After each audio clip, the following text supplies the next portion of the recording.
About 10 years ago, Lexus introduced an all-new luxury sports coupe to America called the RC for the 2015 model year. For today's video, I'll be giving you a full tour of my personal 2015 Lexus RC350 F-Sport all-wheel drive. Fast forward to the current 2024 model year, the RC is still in its first generation, now in its 10th model year. Back in 2015, when the RC was first introduced, it came in two main powertrains, the 3.5-liter naturally aspirated V6, which they called the RC350, which is what my car is, and the 5-liter naturally aspirated V8, which they called the RCF, which was more of the performance-focused version of the RC. The RC has seen several updates over the years it's been in production, and the RC had its mid-cycle refresh for the 2019 model year, which brought exterior styling changes and upgraded tech to the interior. Despite being on the market for almost a decade, the RC still turns heads. In my opinion, I think this body style, even this pre-refreshed version of the RC from 2015, has aged extremely well and still looks really good today.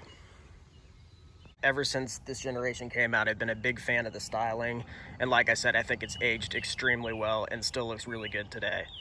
The RC is designed on a unique platform which shares parts from the Lexus IS, which is Lexus's 4-door sports sedan, and it also shares parts from the Lexus GS, which is another sports sedan discontinued in 2020.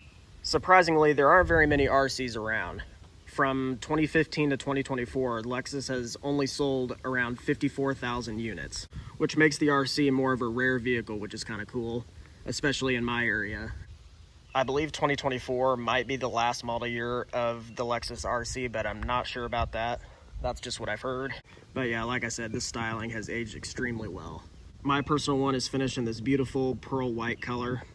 Looking into the interior of the vehicle, my personal one has this beautiful red leather interior, which looks really good with this pearl white exterior color. I think this spec looks really, really nice. As you can see, my car has 120,975 miles, so just under 121,000 miles. We'll go ahead and fire it up.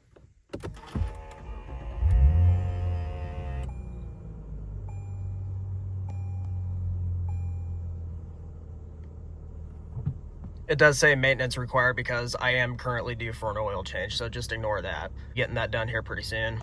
So yeah, almost 121,000 miles on this one. I got this car back on June 30th of 2023, so exactly 11 months ago. Today's May 30th as I'm filming this. So I've got this car exactly 11 months ago, and it's been awesome. It's my daily driver. I still have, for those of you that don't know, I do have an 09 Lexus ES350, which was my daily driver. I did keep that car, but this is now my daily driver. And I've really loved it. It's been awesome. Such a fun car to drive. Looking at your headlights, you do have HID headlights with LED daytime running lights, high beams right there, and just an incandescent turn signal. Fog lights down below. Yeah, for 9 years old and 121,000 miles, this car has held up extremely well. It was really well taken care of before I got it, and obviously I'll take extremely good care of it. I actually couldn't believe it when I saw it, and I thought it had way lower mileage. The interior literally looks brand new, and so does the outside. This was really well taken care of.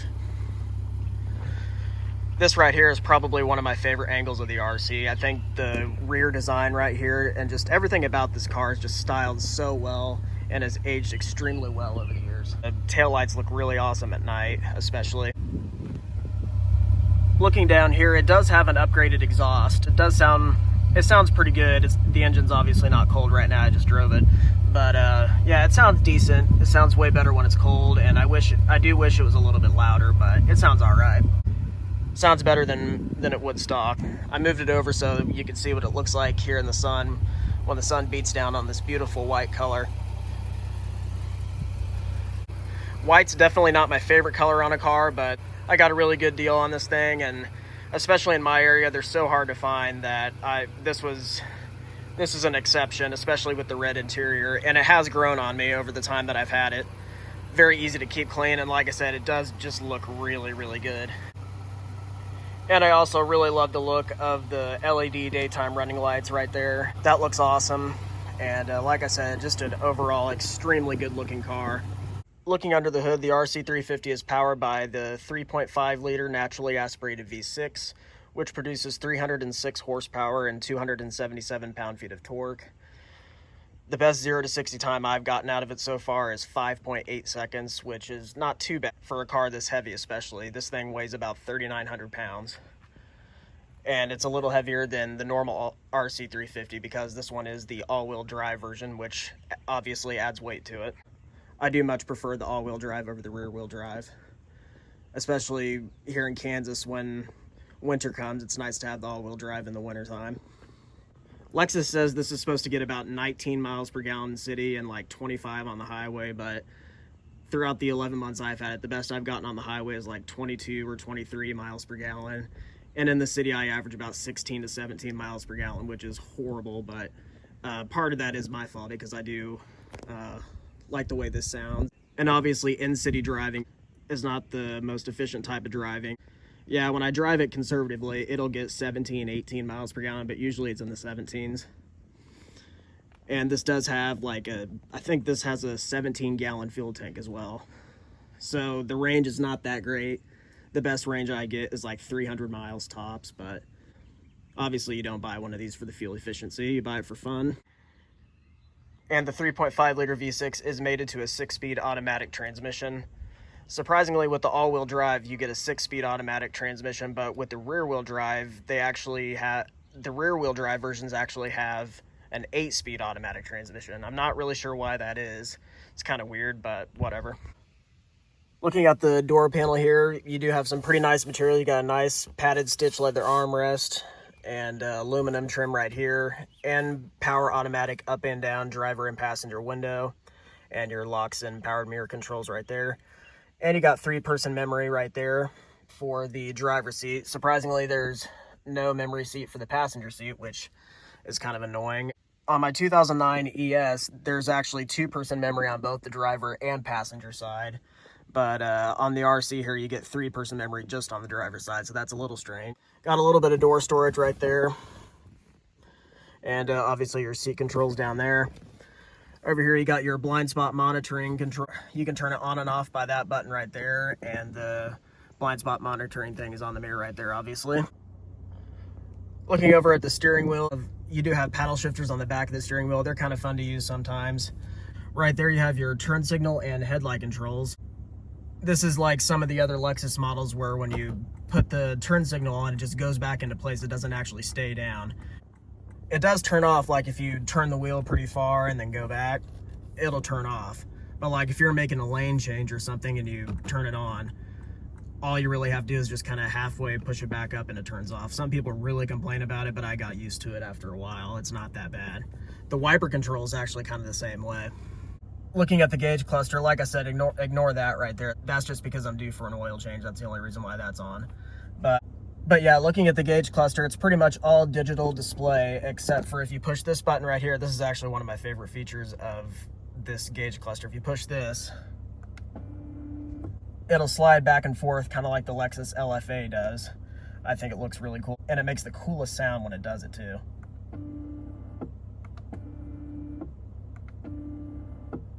If you go down here to where your different drive modes are, you can put it in sport mode and it turns white. And then if you click it one more time, it's sport plus.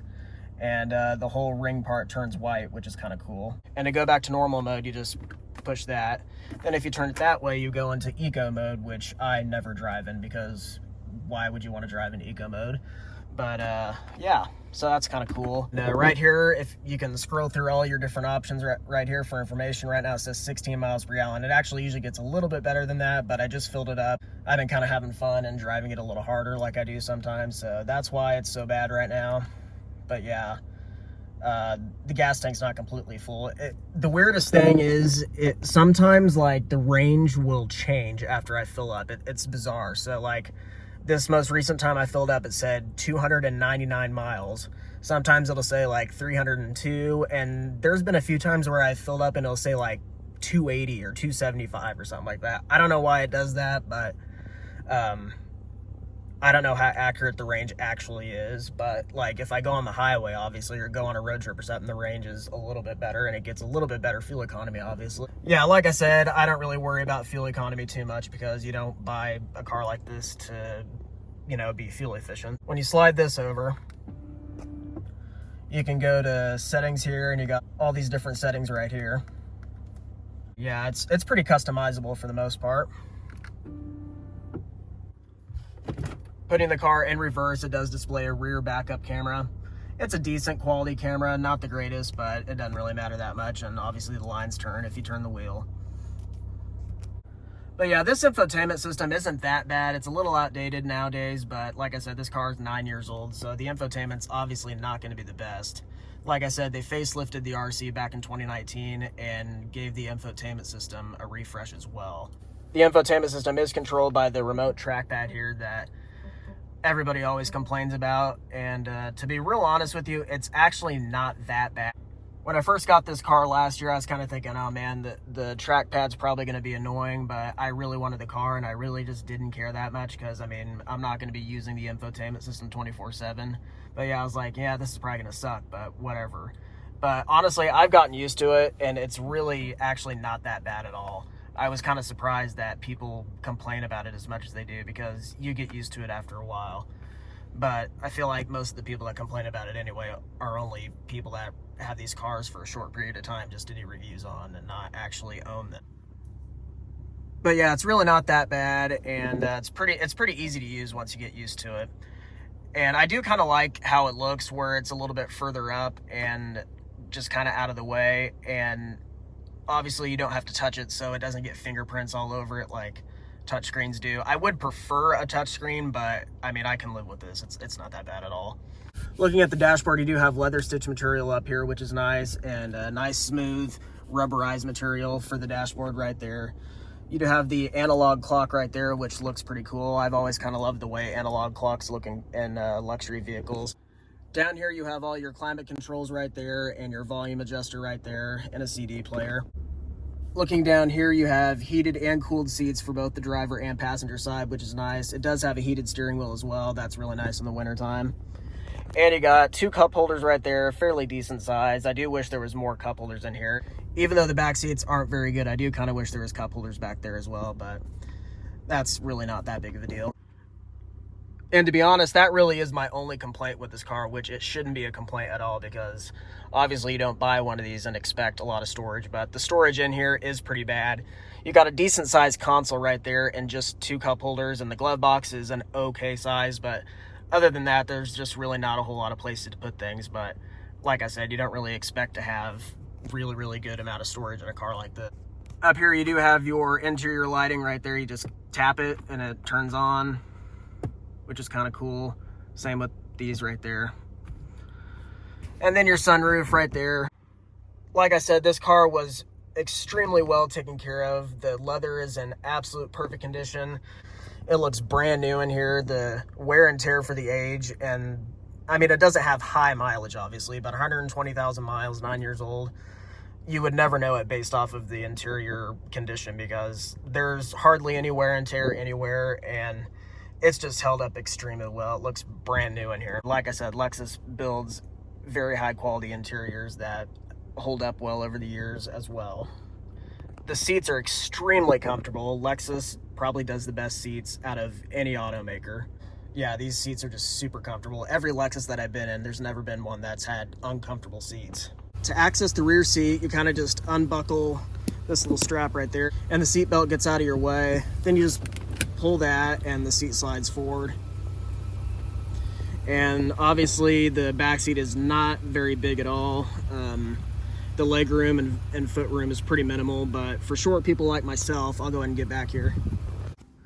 And then you just kind of pull the seat back. Sitting behind myself, I'm only 5'6", and it is pretty tight back here. Even for short people like myself, this is where I would have the seat to drive, and like I said, I'm not that tall in general, but the seats themselves back here are pretty comfortable, but I mean, there is not much room at all. The foot room is pretty minimal. My knees aren't quite touching the back of the seat, there's not very much room at all to cross your legs or anything like that. And yeah, the foot room is really the worst part. There's like I said, no cup holders back here. You kind of just have this blank spot right there. It's only a 4-seater, so a middle passenger definitely could not fit right there regardless. And you do have the hump right there that would eat into your foot room. You do have rear seat vents, which is nice. Looking at the materials back here, you do have a nice padded stitch armrest back here, which is really nice for the backseat passengers. And more stitched leather right there, and nice smooth rubberized material right there. So materials do carry through and are really nice back here as well.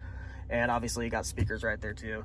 This doesn't have the Mark Levinson sound system, but the sound system that it does have does sound pretty good. And yeah, like I said before, this interior is in such excellent shape. I couldn't be more happy with this thing. But yeah, the back seat isn't that bad for short periods of time, but if you were to go on a road trip or something, it would be pretty uncomfortable back here after a while. So that'll pretty much wrap it up for the full tour of my 2015 Lexus RC350 F-Sport.